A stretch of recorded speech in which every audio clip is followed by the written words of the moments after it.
오늘 말씀 제목은 일어나 내 상을 가지고 걸어가라. 일어나 내 상을 가지고 걸어가라 라는 제목으로 하나님 말씀을 전하겠습니다. 여러분, 살다 보면은 어떤 문제를 만나서 이렇게 한계를 느낄 때가 있습니다.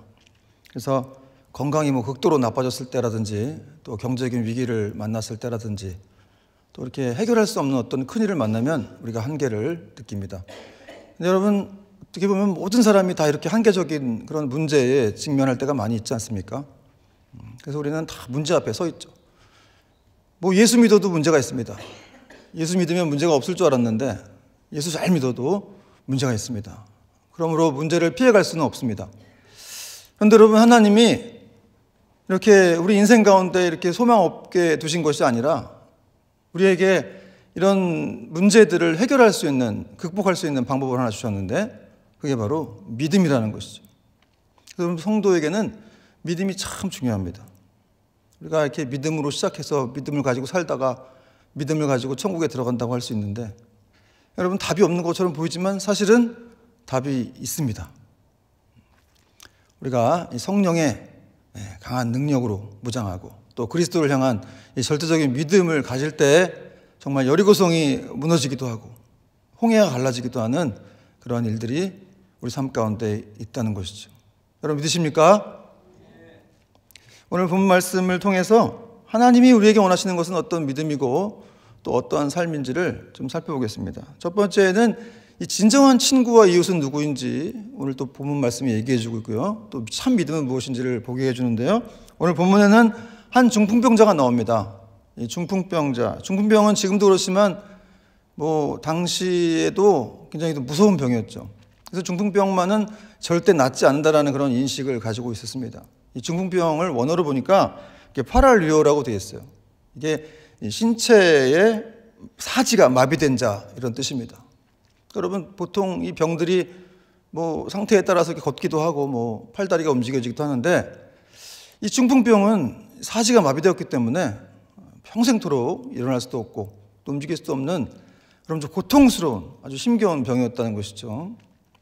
그리고 이 중풍병이 암시하는 것은 이 당시 이스라엘 백성들의 어떤 상태, 그들의 어떤 율법 아래에 신음하고 있는 정신적으로 육체적으로 마비된 그들의 어떤 상태를 이렇게 보여주는 그런 종교적인 병이기도 했습니다. 그래서 예수님께서 네 죄가 사하여졌다 이렇게 말씀하셨죠. 어쨌든 여러분, 이렇게 중풍병이 사지를 꼼짝 못하게 하니까, 움직이지 못하니까 굉장히 비참한 삶을 살았고, 정말 이렇게 사람들에 의해서 이렇게 침상에 실려가지고 운반할 정도로 그런 삶을 살았는데, 어떻게 보면 굉장히 소망이 없고 참 힘겨운 불행한 인생이었다라고 생각할 수 있습니다. 그런데 오늘 보니까 이 중풍병자가 그렇게 불행하지만은 않았습니다. 왜냐하면 이 사람에게는 정말 이렇게 사랑으로 똘똘 뭉친 이 중풍병자를 도와주겠다고 하는 그 4명의 친구들이 있었기 때문에 그렇습니다. 여러분, 이 친구들이 이 중풍병자를 메고 와서 정말 이 중풍병자를 위해서 계속해서 희생하는 노력을 마다하지 않았다는 것이죠. 모든 것을 감수하고 중풍병자를 도와주고 또 그의 오랜 이런 아픔들을 해결해 주기 위해서 시간을 들이고 또 희생을 했다는 것이죠. 보통 이렇게 병자들에게 말만 하거나 동정할 때가 많이 있는데, 위로할 때가 많이 있는데, 그 정도가 아니고 모든 시간을 투자해서 또 이렇게 자기들의 사랑을 이렇게 행동으로 옮겼다는 것이죠. 그리고 또 중요한 것은 이 중풍병 환자를 어떻게 도와야 할지를 이 4 친구들은 잘 알고 있었습니다. 그래서 이 중풍병 환자를 의원에게 데려가지 않고 예수님에게 데려왔다는 거예요. 자기들이 어떻게 해줄 수 없다는 사실을 알고 이제 최고의 도움을 자기 친구에게 준 것이죠. 여러분, 그렇습니다.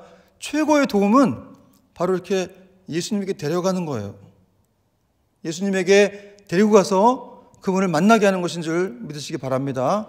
여러분, 성경에서 얼마나 많은 사람들이 예수님께 가서 이렇게 치유를 받습니까? 예수님 만나고 고침받지 못한 사람이 있으면 한번 성경에 찾아보세요. 없습니다. 잠깐 예수님이 이렇게 시험을 하신 적은 있지만 다 그들의 어떤 믿음과 간절함을 보시고 이렇게 고쳐주셨다는 사실이죠. 그러니까 여러분, 예수님과 이렇게 만나는 게 중요한 겁니다. 예수님과 맞닥뜨려야 한다는 것이죠. 제가 몇 년 전에 이제 일본 선교를 갔을 때 일인데, 근데 한 자매가 자기 어머니를 데리고 가겠다고 막 그러더라고요. 근데 문제는 뭐였냐면 그 어머니가 거의 믿음이 없는 그런 분이었습니다. 그 믿음 없는 분을 데려가면 안 되니까 안 된다고 했는데 저한테 와서 그러더라고요. 우리 어머니를 예수님과 맞닥뜨리게 하고 싶다. 예수님과 만나게 하고 싶다 그랬어요. 선교지에 가서. 근데 여러분 진짜 어떻게 된 줄 아십니까? 궁금하시죠? 거기서 진짜 예수님을 만났어요, 이분이.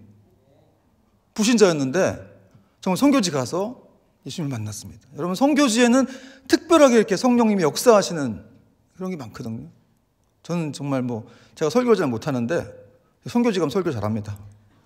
그런 걸 느낄 때가 참 많아요. 생각하지도 않은 게 막 나오기도 하고, 막 말도 막 수르르 이렇게 나오기도 하고, 방언은 안 나오는데 이렇게 말은 막 나오더라고요. 정말 거기서 이렇게 예수님을 만나가지고 이분이 지금 저보다 더 큰 성경책을 들고 다니세요. 이따만한 성경책을 들고 다니시는데 초신자분들의 특징인지 모르겠는데 하여튼 성경책이 크더라고요. 그런 성경책을 들고 다니시면서 교회를 다니세요. 가끔 안 나가실 때도 있다고 하는데 어쨌든 교회를 다니십니다.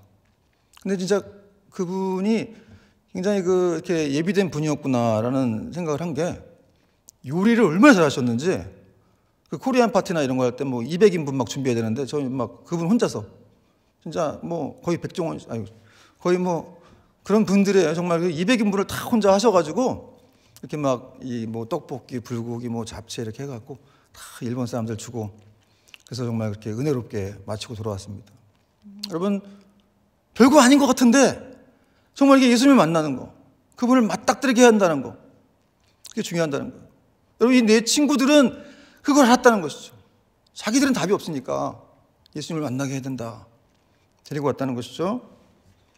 그리고 중풍병자 또 이 네 사람은 중풍병자를 주님께 데려가면서 자신들을 가로막은 장애물에도 굴하지 않았는데요. 예수님이 계신 집 앞에 사람들이 많이 있었어요. 그래서 접근조차 할 수가 없었습니다. 그게 이제 오늘 본문에 2절에도 보니까 많은 사람이 모여서 문 앞까지도 들어설 자리가 없게 되었는데 이렇게 말씀하고 있죠. 또 4절에도 보니까 무리들 때문에 데려갈 수 없으므로. 이 본문이 뭐가 지금 꽉 막혔다고 얘기하고 있어요. 뭘 말하고 있느냐? 예수님 앞으로 가는 길에도 장애물이 있다는 거예요. 예수님을 만나러 가는 길에 장애물이 있다는 거예요. 근데 여러분 그 장애물이 문제가 아니고 그 장애물을 만났을 때 어떻게 해야 하는지가 중요하다는 것이죠. 여러분 보통 이런 꽉 막힌 상황이면 많은 사람들 같으면 다 포기했겠죠. 그래, 다음 기회를 한번 생각해 보자. 아니면 그래 이 정도 했으면 됐다. 이렇게 생각하고 돌아갈 수도 있는데 이 내 친구들은 그렇게 안 했다는 거예요. 이 사람들은 정말 믿음이 있었습니다. 그리고 창의적이었고요.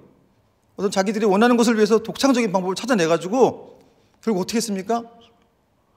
그 지붕 위로 올라갔어요. 침상을 가지고. 지붕 위로 올라가서 그 지붕을 뚫고 그 침상을 줄에 매달아가지고 예수님 앞에 내렸다는 것이죠. 제가 이거 설교하려고 이 본문을 이렇게 묵상하면서 참 이게 가능한 일인가 이런 생각이 들기도 하더라고요.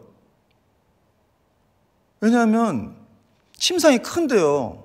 이 지붕에 올라가서 그걸 내리면서 흙도 안 떨어지고 다친 사람도 없고 이게 좀 말이 안 되는 것 같아요. 제가 성경을 안 믿는 건 아닙니다. 여기 마태에도 있고 마가에도 있고 누가에도 있고 다 기록되어 있습니다. 그들이 거짓말하는 건 아닌 것 같고 우리는 믿어야 되겠죠. 믿어야 됩니다. 그런 일이 있었어요. 이 누가복음에도 이렇게 기와장을 뜯어냈다 이런 표현이 있어요. 침상이 큰데 한 개, 두 개 뜯어낸 게 아니겠죠. 근데 어쨌든 그런 가운데 일이 펼쳐졌어요. 그러니까 전체적인 상황을 좀 종합해보면 예수님께서 지금 집 안에서 말씀을 잘 가르치고 계시는데 이게 사람들이 설교를 잘 듣고 있었겠죠. 집중하고 있었을 겁니다. 근데 갑자기 하늘이 막 이렇게 소란스러워지면서 마치 그 자동차에 그 썬루프가 열리는 그런 것처럼 뚜껑이 열리면서 막 그냥 지붕이 뜯어가지고 거기에 이렇게 침상이 하늘에서 막 내려오는 것이죠. 커다란 침대가 하늘에서 내려온다고 생각해 보세요. 얼마나 황당하고 당황했겠습니까? 그때 여러분 예수님은 어떻게 하셨을까요? 그런 거 생각해 보셨나요? 설교하는데 짜증내셨을까요? 아니, 이것들이 지금 뭐 하는 거야? 아마도 껄껄껄 하시면서 이렇게 흐뭇한 미소를 짓지 않으셨을까 하는 생각이 듭니다. 그래서 여러분, 5절에 보니까 그들의 믿음을 보셨다, 이렇게 말씀하고 있잖아요. 그죠? 근데 여러분, 사실 어쨌든 이 팔레스타인의 집 구조를 생각해 보면 뭐 이해가 되기도 합니다. 팔레스타인 집 자체가 이렇게 지붕이 평평하게 돼 있고 옆에 계단이 있어요. 그래서 올라가는 길이 있었고, 이 지붕 자체가 지피나 진흙으로 구성되어 있어서 뜯어내기가 그렇게 어렵지는 않았습니다. 어쨌든 그런 상황들이었어요. 그런데 정말 이런 상황 가운데에서 이렇게 막 지붕이 뚫려가지고 내려오니까 어떤 사람이 제일 화가 났을까요? 짜증이 났을까요? 집주인입니다.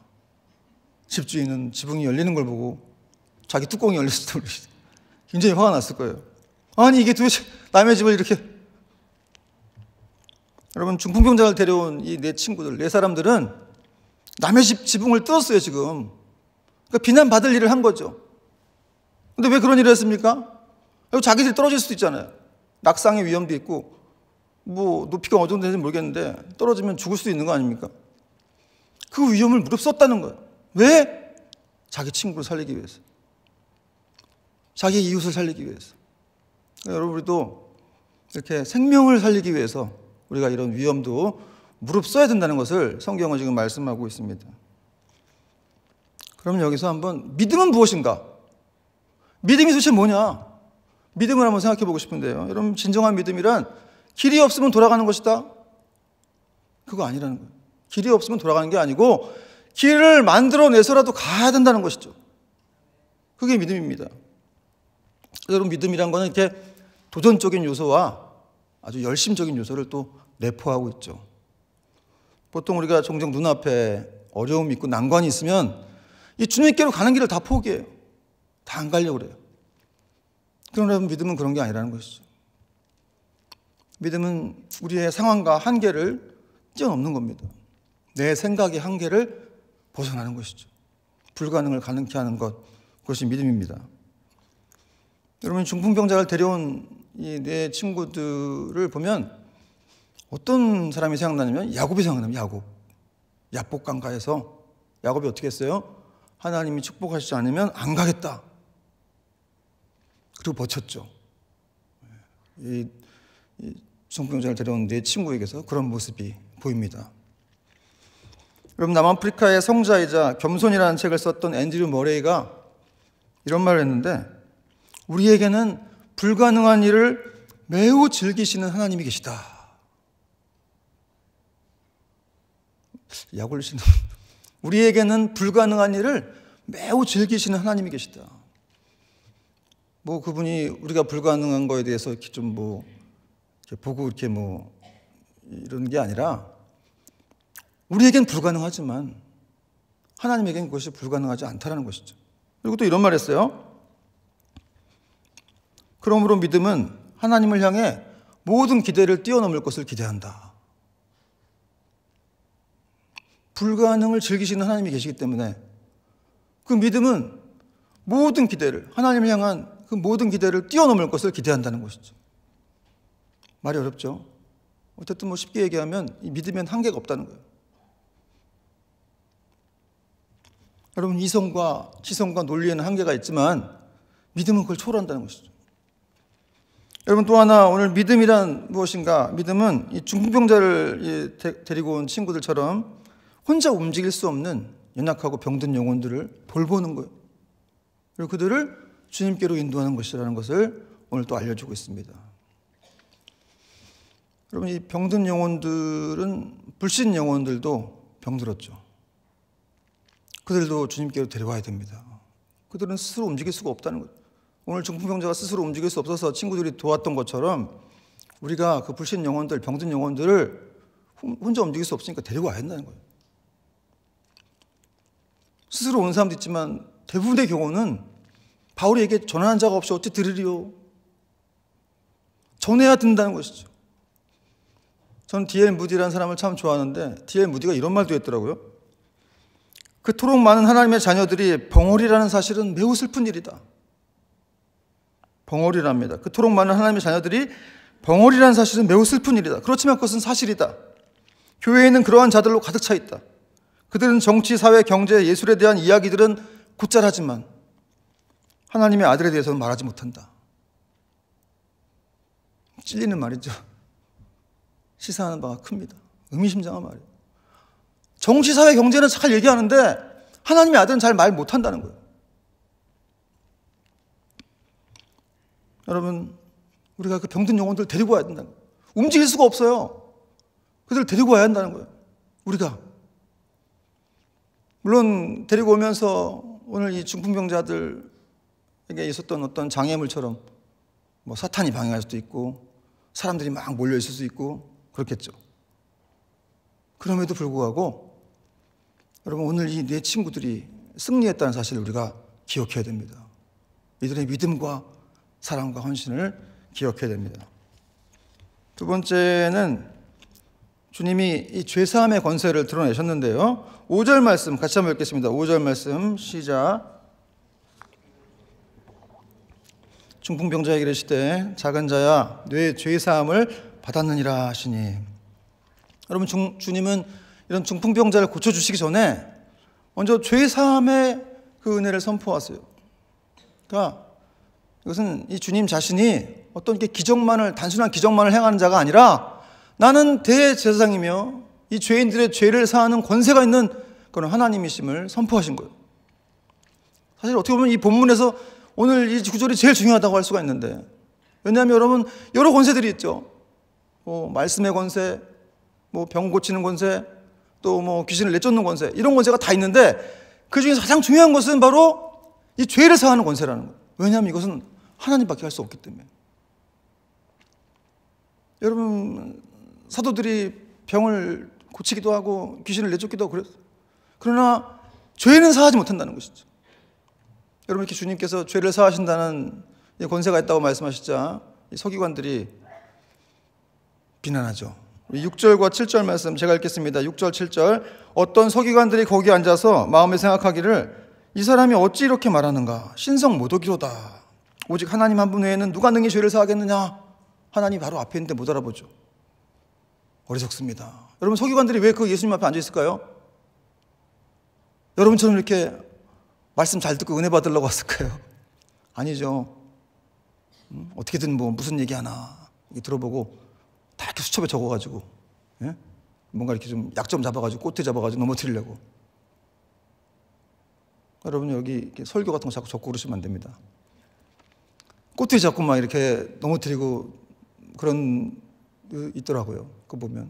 네, 우리 성도들은 없는데 여러분, 이렇게 서기관들이 그랬다는 거죠. 하는 짓들이 그랬어요. 어떻게든 넘어뜨리려고. 은혜 받을 생각을 못해요. 말씀 들어왔으면 판단하면 안 되잖아요. 그러니까 어떻게 보면 좀 이렇게 뭔가 공부를 했다는 사람들이 좀 어려운 것 같아요. 더 은혜를 못 받아요. 어떻게 말하나. 여러분, 그냥 제가 말하는 게 아니고 하나님 저에게 이렇게 주셔서 제가 말씀을 공부해서 선포하는 거니까 어떻게든 이렇게 막 따져보고 그럴 필요가 없습니다. 그냥 말씀 그대로 받아들이면 되겠죠. 그러나 서기관들은 그러지 못하는 거죠. 왜냐하면 넘어뜨려야 되니까. 어떻게든 그 약점을 잡아야 되니까. 그래서 여러분, 예수님께서 전지하신 분이시잖아요. 전지전능, 전지, 모든 걸 다 하시는 분이니까 그 서기관들의 속내를 다 간파하시고 책망하세요. 8절 말씀 같이 한번 읽겠습니다. 8절 시작. 그들이 속으로 이렇게 생각하는 줄을 예수께서 그 중심에 아시고 이르시되 어찌하여 이것을 마음에 생각하느냐. 여러분, 그 중심에 아셨다.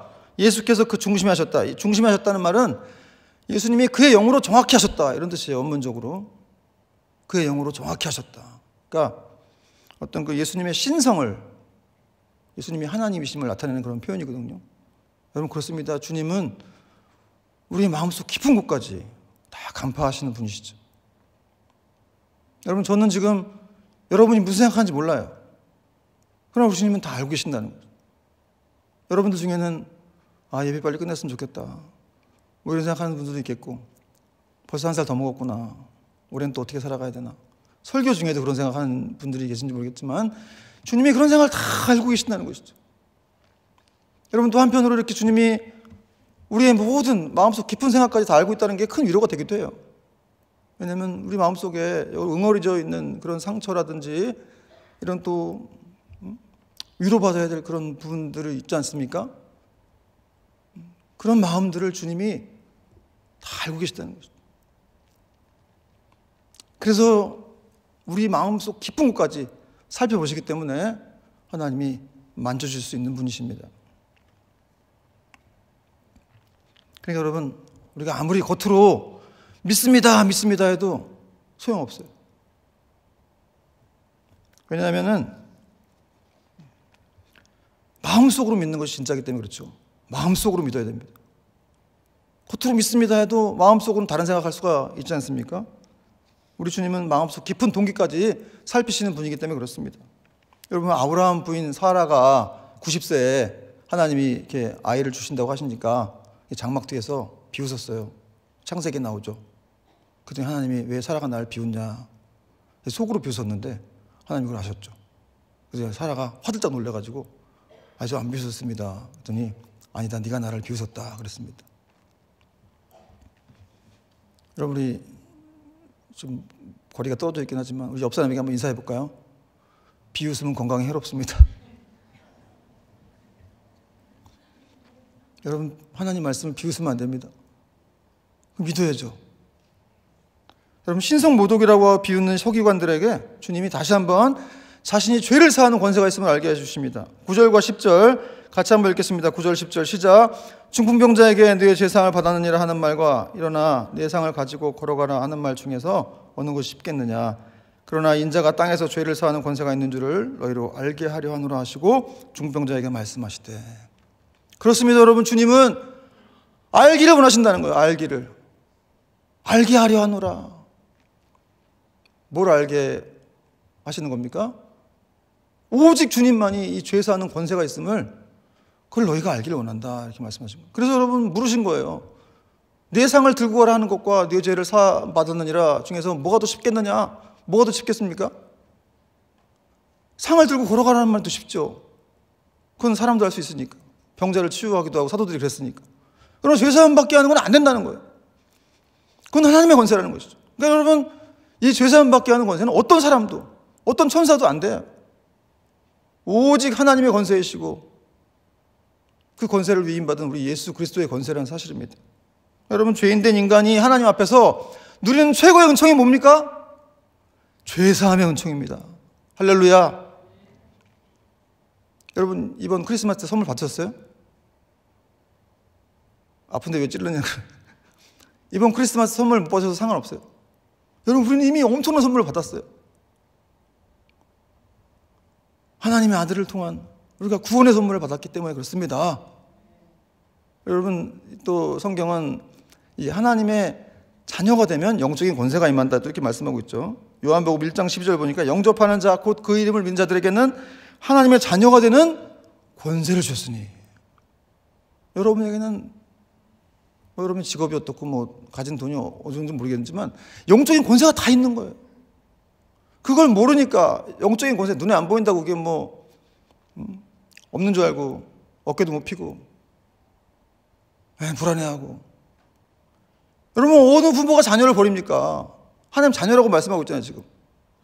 그것도 권세가 있어요. 왕같은 세상이요, 택하신 나라요, 거룩한 나라요, 택하신 족속이요. 이렇게 성경이 우리 정체성을 얘기하고 있는데 그거 아니라고 해도 소용없다니까요. 예수님이 이미 정의했기 때문에. 여러분, 다른 종교는 죄를 사하는 이런 방법을 정확히 알려주지 못합니다. 답답하니까 선행해라, 착한 일 해라, 열심히 해라, 이렇게 말할 뿐이죠. 그러나 오직 기독교만 이 죄를 사함으로 인한 이 복음의 정신을 알려주신다는 것이죠. 죄를 사함 받음으로 인간이 구원을 얻는다. 이렇게 오직 기독교만 얘기한다는 거예요. 그러므로 여러분, 우리가 예수님께서 우리의 대제사장이 되신다는 사실을 알고 우리가 그분 앞으로 나아가는 것. 그래서 그분이 우리의 죄를 사하여 주신다는 걸 알고 그분 앞으로 나아가는 것은 축복이죠. 축복입니다. 또 우리는 그 은혜의 보좌 앞에 담대히 나아가기 위해서 부르심 받은 자라고 성경은 말씀하고 있습니다. 그분 앞에 나가야 돼. 여러분 올 한 해 더욱더 주님 앞에 나가는 여러분 되길 축원합니다. 근데 어떻게 나가냐면은 쭈뼛쭈뼛 나가면 안 되고 담대하게 믿음으로 기쁘게 아버지시니까 그렇게 나가야죠. 담대하게 나가라. 믿음으로 기쁘게 나가라. 믿음으로 안 나가면 하나님과 아무 상관이 없는 거예요. 그렇잖아요. 믿음이 없이 나가면 하나님과 우리가 아무 상관이 없는 것이죠. 오늘 오전 말씀에도 보니까 주께서 그들의 믿음을 보시고 그랬습니다. 보셨다는 거예요. 예수님이 그 4명의 친구들이 중병자를 데리고 온 그 행동을 믿음으로 보셨다는 거예요. 정확히 얘기하면 이 사람들이 어떤 예수님을 구주라고 믿었던 그런 믿음은 아닌데 어쨌든 자기들에게 답이 없으니까 예수님만이 답이라는 그런 믿음을 가지고 나왔다는 거예요. 그걸 예수님이 그 행동을 믿음으로 보셨다는 것을 오늘 성경은 말씀하고 있어요. 그러니까 여러분 우리의 믿음이 보여져야 돼요. 보여져야 돼요. 주님이 보시기 때문에. 여러분 예수님에게 우리 믿음이 보여져야 되고 세상 사람들에게 보여져야 되고 또 세상에도 보여져야 되겠죠. 믿음이 보여져야 기적이 일어나고 또 세상 사람들에게 욕을 먹지 않는 겁니다. 여러분 믿음이 있음에도 이렇게 회색지대로 살아가니까 기적이 안 일어나요. 친구가 안 생겨요. 여러분 자기 신분을 우리가 이순신 장군도 아니고 내가 예수 믿는 걸 아무에게도 알리지 말라. 그런 사람들 많죠. 그렇게 회색지대로 살면 친구가 안 생겨요. 기적도 안 일어나요. 여러분 반드시 진정 믿음 있는 사람은 반드시 그 믿음이 보여지고 드러나게 되는 거예요. 왜냐하면 믿음 있는 사람은 누가 보든지 안 보든지 다 이렇게 죽게 하듯이 하나님 앞에서의 삶을 살기 때문에 그렇습니다.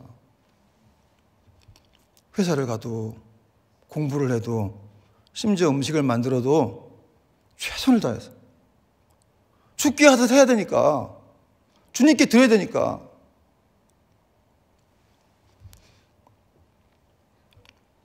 여러분 그렇게 하지 않으니까 늘 탈이 생기고 문제가 나는 거 아니겠습니까? 여러분 요셉을 생각해 보십시오. 요셉이 자기 형제들에게 팔려가지고 사실 저는 그 구절부터 참 상처가 되는 것 같아요. 여러분 우리 가족이나 형제들이 우리를 팔았다고 생각해 보세요. 얼마나 상처가 많았겠어요. 근데 요셉이 맨날 그렇게 성경에 보니까 그 상처를 묵상하고 그랬다는 구절이 있어요. 상처 진짜 많을 거예요. 여러분 상처 많은 사람 요셉 앞에 자랑하지 마세요. 요셉은 정말 상처 많은 사람이었어요. 형제들한테 이렇게 팔려 죽을 뻔하고. 그래서 보디발의 집에 갔더니 거기서 또 이렇게 뭘 맡아가지고 열심히 하고 최선을 다했죠. 또 이렇게 보디발의 아내가 유혹해서 피해가지고 또 감옥 갔어요. 감옥에서 최선을 다했습니다. 보디발도 감옥의 간수장도 다 그에게 뭘 다 맡겼다. 그렇게 얘기하고 있습니다. 그 자기 어떤 상처나 이런 과거를 묵상하지 않고 계속해서 열심히 일했다. 최선을 다했다. 또 이게 바로의 이게 장관들이 들어왔을 때도 어떻게 했습니까? 요셉이 자기 코 속자잖아요. 지금 감옥에서. 근데 그들의 근심이 있는 얼굴빛을 봤다고 성경은 말씀하고 있어요. 그리고 그들의 꿈을 해몽해 줍니다. 나중에 2년 후에 이제 요셉이 나오게 되죠. 그리고 이제 공무원 시험도 안 고치고 총리가 됩니다. 하나님의 역사가 이런 거예요.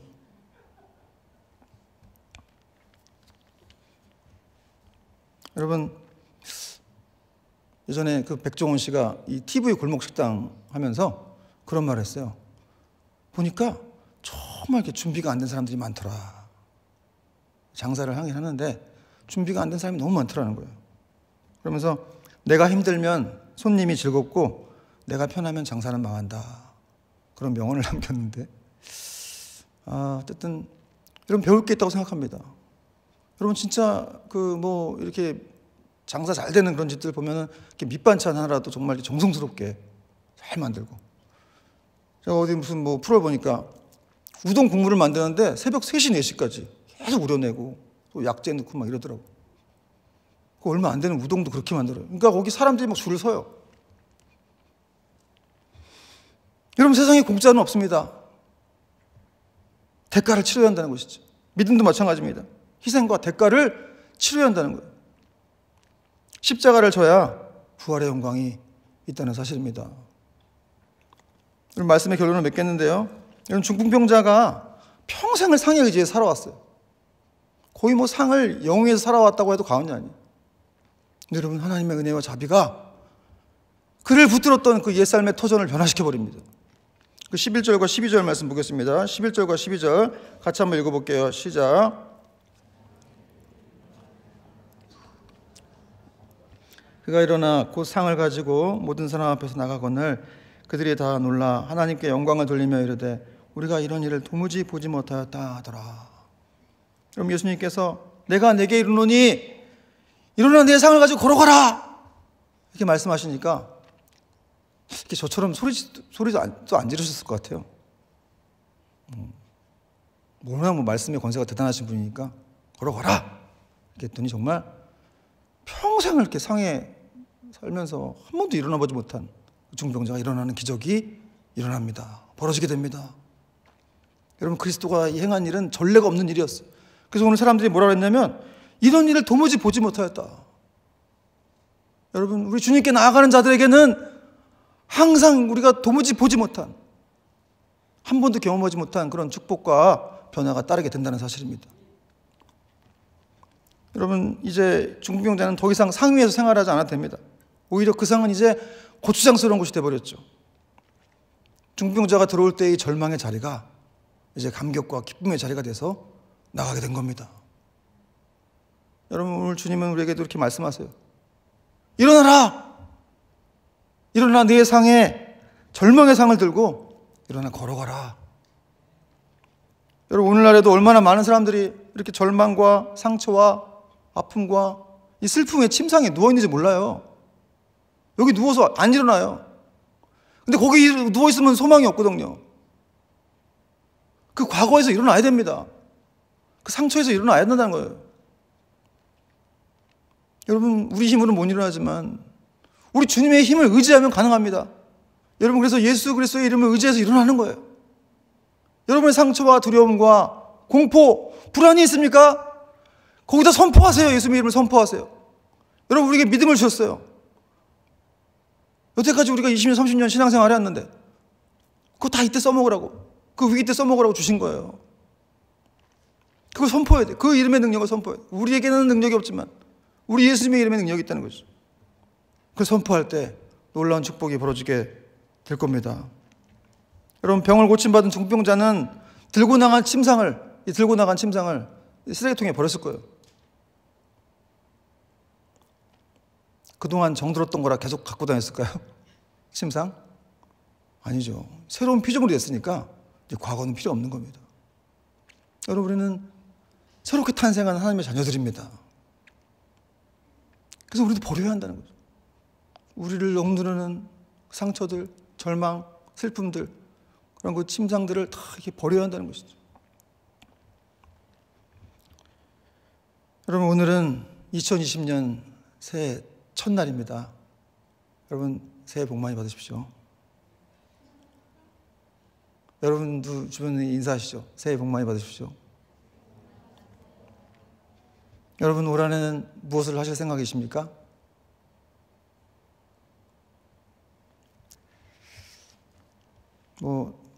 아무 생각 없이 왔다 이렇게 하시는 분도 있겠죠.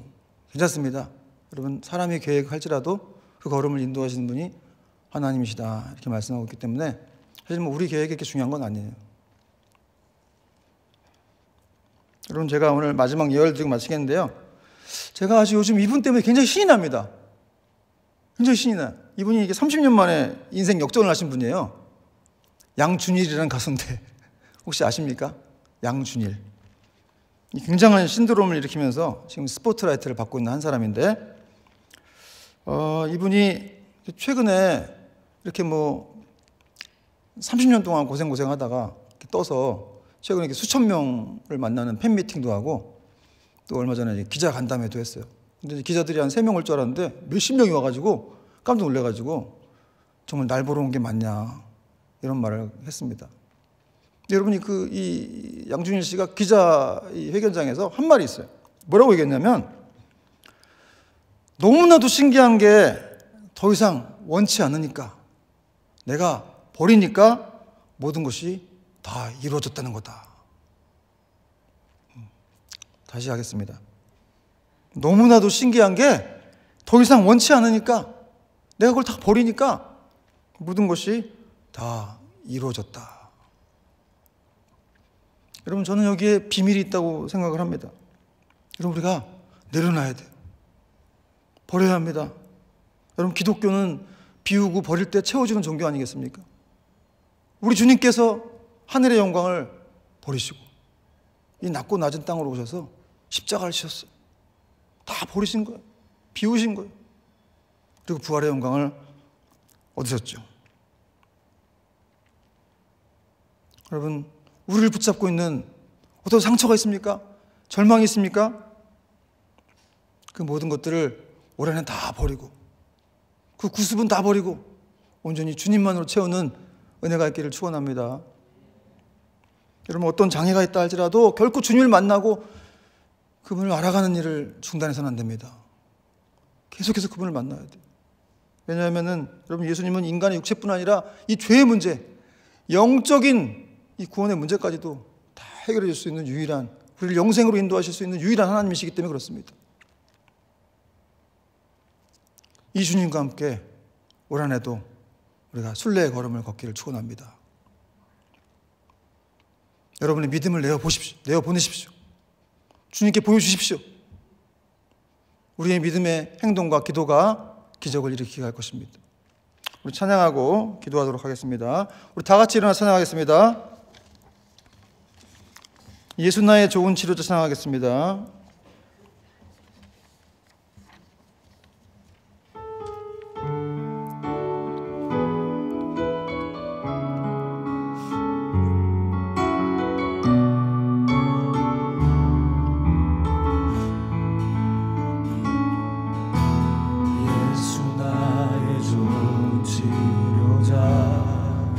그의 눈이 머무는 곳은 나의 슬픔과 고통 그의 눈을 볼 때에 난 알았네. 예수 나의 좋은 치료자. 예수 나의 좋은 치료자. 그의 손길이 닿는 곳은 나의 상처와 영원히 흐를 것 같았던 눈물 다 멎었네. 예수 나의 치료자. 나 노래하리라.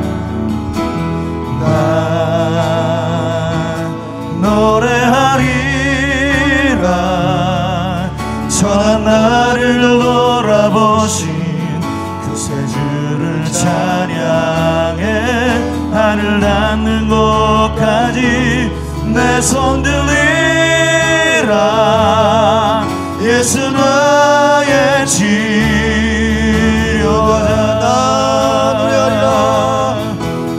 나 노래하리라. 천한 나를 돌아보신 구세주를 찬양해. 하늘 닿는 곳까지 내 손 들리라. 예수 나의 치료자.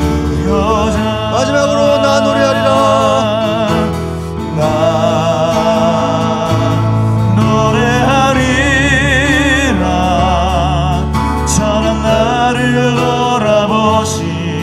구세주를 찬양해. 하늘 닿는 곳까지 내 손 들리라. 예수 나의 치료자. 이제 같이 한번 기도하겠습니다. 제 말씀을 생각하면서 우리를 구원하신 주님을 찬양합시다. 올 한해 더욱더 주님을 더욱 알아가도록 우리가 힘씁시다. 더욱더 그분을 알아가고 만나는 일에 우리의 정말 생명을 걸고 나아가는 그런 올 한해가 되게 해달라고 같이 한번 주여 부르고 기도합니다. 주여. 하나님 감사합니다. 하나님 아버지, 오늘도 저희들을 새 첫 예배로 부르셔서 하나님 귀한 말씀 주시고